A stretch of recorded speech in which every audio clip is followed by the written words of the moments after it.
আমি তাহিরা কিবরিয়া, স্বাগত জানাচ্ছি VOA 60-র নির্বাচন পর্বে।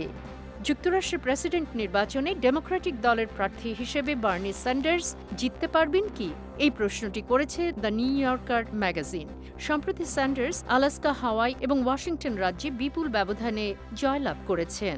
সেখানে স্যান্ডার্স 70% ভোট পেলেও এখনও হিলারি ক্লিন্টন সবচেয়ে বেশি ডেলিগেটসদের সমর্থন পেয়ে এগিয়ে আছেন।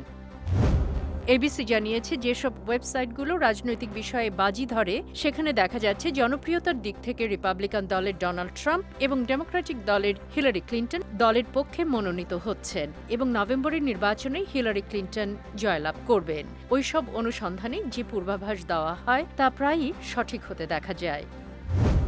সবশেষে নিউ ইয়র্ক টাইমসের খবরে বলা হয়েছে, রিপাবলিকান দলের বিবদমান প্রার্থীদের প্রচার অভিযানে তারা ব্যক্তিগত পর্যায়ে আক্রমণ অব্যাহত রেখেছে।